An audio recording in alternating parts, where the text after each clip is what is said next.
ಗಣಿನಾಡು ಬಳ್ಳಾರಿಯಲ್ಲಿ ಬ್ಯಾನರ್ ಕಟ್ಟುವ ವಿಚಾರಕ್ಕೆ ಗಲಾಟೆ ನಡೆದು ಒಬ್ಬ ಅಮಾಯಕನ ಜೀವ ಹೋದ ನಂತರ ರಾಜಕೀಯ ಸಂಘರ್ಷ ಪಡ್ಕೊಂಡಿದೆ.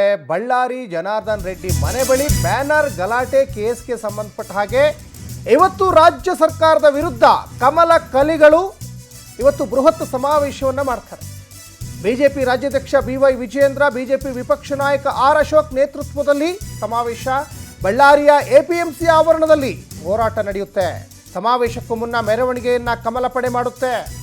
ಸರ್ಕಾರದ ವಿರುದ್ಧ ಇವತ್ತು ಗುಡುಕ್ತಾ ಇದೆ ಕಮಲ ಕಲಿಗಳು.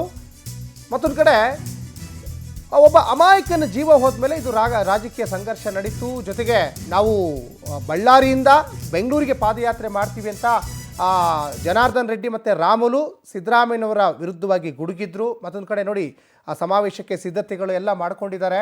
ಇವತ್ತು BJP ನೇತೃತ್ವದ ಸಮಾವೇಶ. ಕಾಂಗ್ರೆಸ್ ಸರ್ಕಾರದ ವಿರುದ್ಧ ಇವತ್ತು ಸಿಡಿದೇಳಲಿಕ್ಕೆ ಎಲ್ಲ ರೀತಿಯಾದಂತಹ ತಯಾರಿಯನ್ನು ಕಮಲ ಕಲಿಗಳು ಮಾಡಿಕೊಂಡಿದ್ದಾರೆ. ಸುಮಾರು 15,000 ಆಸನಗಳ ವ್ಯವಸ್ಥೆಯನ್ನು ಮಾಡಿದ್ದಾರೆ. ಇದು ಜನಾರ್ದನ್ ರೆಡ್ಡಿ ಮನೆ ಬಳಿನೇ ಆಗಿರುವಂತಹ ಬ್ಯಾನರ್ ಗಲಾಟೆ ಕೇಸು. ಈಗ ಅದು ಒಬ್ಬ ಜೀವ ಹೋಯಿತು, ಒಬ್ಬ ಅಮಾಯಕನ ಜೀವ ಹೋಯಿತು, ರಾಜಕೀಯ ಸಂಘರ್ಷ ಪಡ್ಕೊಳ್ತು.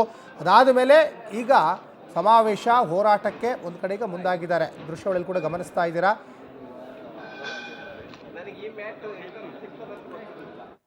ಇನ್ನು BJPಯ ಬೃಹತ್ ಸಮಾವೇಶದಲ್ಲಿ ಒಂದು ಕಡೆ ಯಾವ ರೀತಿಯಾಗಿ ನಡೀತಾ ಇದೆ ಸಿದ್ಧತೆಗಳನ್ನೋದನ್ನು ಸ್ವತಃ ಜನಾರ್ದನ್ ರೆಡ್ಡಿನೇ ಖುದ್ದಾಗಿ ವೀಕ್ಷಣೆ ಮಾಡ್ತಾ ಇದ್ದಾರೆ. ಈ ಬಗ್ಗೆ ಸಾಕಷ್ಟು ಡೀಟೇಲ್ಸನ್ನು ನಮ್ಮ ಬಳ್ಳಾರಿ ಪ್ರತಿನಿಧಿ ರವಿಕುಮಾರ್ ಲೈವಲ್ಲಿ ಜಾಯ್ನ್ ಆಗಿದ್ದಾರೆ. ರವಿಕುಮಾರ್, ಬಳ್ಳಾರಿಯಲ್ಲಿ ಬ್ಯಾನರ್ ಕಟ್ಟುವ ವಿಚಾರಕ್ಕೆ ಗಲಾಟೆ ಆಯಿತು, ಒಬ್ಬ ಜೀವ ಹೋಯಿತು, ರಾಜಕೀಯ ಸಂಘರ್ಷ ಪಡ್ಕೊಳ್ತು. ಈಗ ಕಮಲ ಕಲಿಗಳು ಸರ್ಕಾರದ ವಿರುದ್ಧ ಸಿಡಿದೇಳಲಿಕ್ಕೆ ಈಗ ಸಮಾವೇಶ ಮಾಡಲಿಕ್ಕೆ ಮುಂದಾಗಿದ್ದಾರೆ. ಎಷ್ಟು ಗಂಟೆಗೆ ಸಮಾವೇಶ? ಅದಕ್ಕಿಂತ ಮುಂಚೆ ಮೆರವಣಿಗೆ ಕೂಡ ನಡೆಯುತ್ತಂತೆ. ಏನಿದೆ ಹೆಚ್ಚಿನ ಡೀಟೇಲ್ಸ್? ಎಸ್ ಸಚಿನ್, ಈ ಒಂದು ಗಣಿ ಜಿಲ್ಲೆಯಲ್ಲಿ ಏನು ಜನವರಿ 1ನೇ ತಾರೀಕು ನಡೆದಂತಹ ಈ ಒಂದು ಬ್ಯಾನರ್ ಪಾಲಿಟಿಕ್ಸ್ ದಿನಕ್ಕೊಂದು ತಿರುವು ಪಡೆದು ಈಗ ಬಿಜೆಪಿಯವರು ಈ ಕುರಿತು ಸಮಾವೇಶವನ್ನೇ ಮಾಡುವಂತಹ ಹಂತಕ್ಕೆ ತಿರುಗಿತು. ಈ ಸಮಾವೇಶವನ್ನೇ ಮಾಡುವಂತಹ ಹಂತಕ್ಕೆ ತಿರುಗಿದ ನಂತರ ಈ ಒಂದು ಬಳ್ಳಾರಿ ನಗರದ APMC ಆವರಣದಲ್ಲಿ ಬೃಹತ್ ಸಮಾವೇಶವನ್ನು ಬಿಜೆಪಿಯವರು ಹಮ್ಮಿಕೊಂಡಿದ್ದಾರೆ. ಈ ಸಮಾವೇಶಕ್ಕೆ ಮುಖ್ಯ ವೇದಿಕೆಯ ಮುಂಭಾಗದಲ್ಲಿ ಸುಮಾರು 15,000 ಜನರು ಆಸೀನದಲ್ಲಿ ಕೂತ್ಕೊಳ್ಳುವಂತಹ ವ್ಯವಸ್ಥೆಯನ್ನು ಮಾಡಲಾಗಿದೆ. ನಗರದ ತುಂಬಾ ಸಾಕಷ್ಟು ಕಟ್ಟೆಚ್ಚರವನ್ನು ವಹಿಸಿಕೊಂಡು ಪೊಲೀಸ್ ಇಲಾಖೆಯ ಬಂದೋಬಸ್ತನ್ನು ವಹಿಸಲಾಗಿದೆ. ಇದರ ಜೊತೆಗೆ ಇಂದು ಸುಮಾರು 10 ಗಂಟೆಗೆ ಜನಾರ್ದನ್ ರೆಡ್ಡಿ ಮನೆಯಿಂದ ಶ್ರೀ ಬಳ್ಳಾರಿಯ ಅಧಿದೇವತೆಯಾಗಿರತಕ್ಕಂತಹ ಕನಕದುರ್ಗಮ್ಮ ದೇವಸ್ಥಾನದವರೆಗೆ ಸುಮಾರು 1 ಕಿಲೋಮೀಟರ್ ವರೆಗೆ ಪಾದಯಾತ್ರೆ ಮಾಡುತ್ತಾ ಬರುವಂತಹ ಈ ಒಂದು ಬಿಜೆಪಿ ನಾಯಕರು ತದನಂತರ ಏನ್ ಮಾಡ್ತಾರೆ, ಅಲ್ಲಿಂದ ನೇರವಾಗಿ ಈ ವಾಹನಗಳ ಮೂಲಕ ಈ ಒಂದು ಬಳ್ಳಾರಿಯ APMCಯ ಈ ಒಂದು ಮುಖ್ಯ ವೇದಿಕೆಯನ್ನು ಸೇರಿಕೊಳ್ಳಲಿದ್ದಾರೆ. ಈ ಒಂದು ಪೂರ್ವ ಸಿದ್ಧತೆಯನ್ನು ನಾವು ಗಮನಿಸೋದಾದ್ರೆ ಈಗ ನೀವೇ ನೋಡ್ತಾ ಇದ್ದೀರಿ.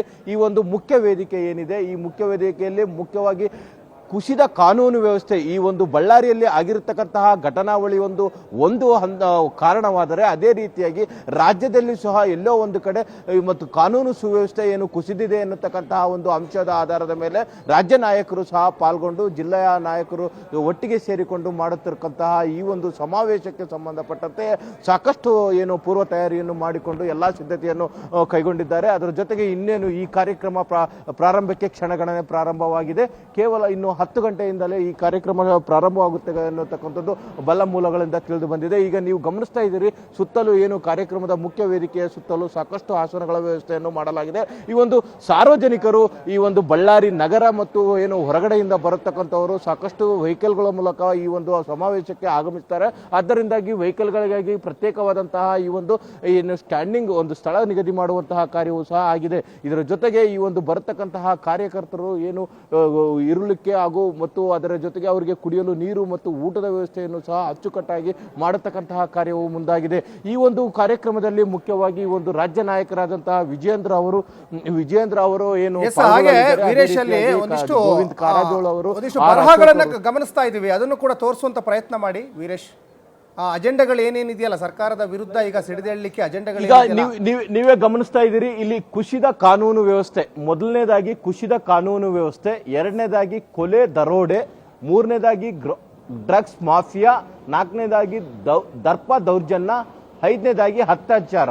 ಇದನ್ನೆಲ್ಲ ಗಮನಿಸಿದಾಗ ಬಳ್ಳಾರಿಯಲ್ಲಿ ಸೇರಿದಂತೆ ರಾಜ್ಯದಾದ್ಯಂತ ಈ ಎಲ್ಲಾ ವ್ಯವಸ್ಥೆಯಲ್ಲೂ ಸಹ ಸಂಪೂರ್ಣ ಏನು ಅಸಂತೃಪ್ತಿಯಾದಂತಹ ವಾತಾವರಣ ಉಂಟಾಗಿದೆ ಎನ್ನುತ್ತಕ್ಕಂಥದ್ದೇ ಈ ಒಂದು ವಿರೋಧ ಪಕ್ಷದವರ ಒಂದು ಮೇನ್ ಅಜೆಂಡಾ ಆಗಿದೆ. ಅದರಲ್ಲಿ ಬಳ್ಳಾರಿಯಲ್ಲಿ ಏನು ಈ ಫೈರಿಂಗ್ ಆಗಲಿಕ್ಕೆ ಇಲ್ಲಿಯ ಆಡಳಿತ ವ್ಯವಸ್ಥೆ ಹದಗೆಟ್ಟಿರುವುದೇ ಮತ್ತು ರಾಜ್ಯ ಕಾಂಗ್ರೆಸ್ ಸರ್ಕಾರ ಈ ಒಂದು ಭ್ರಷ್ಟಾಚಾರದಲ್ಲಿ ಮುಳುಗಿರುವುದೇ ನೇರ ಕಾರಣ ಎನ್ನುತ್ತಕ್ಕಂಥದ್ದು ಈ ಒಂದು ಬಿಜೆಪಿಗರ ವಾದ ಆಗಿದೆ. ಸಚಿನ್, ಧನ್ಯವಾದ ವೀರೇಶ್ ತಮ್ಮೆಲ್ಲ ಡೀಟೇಲ್ಸ್ಗಾಗಿ.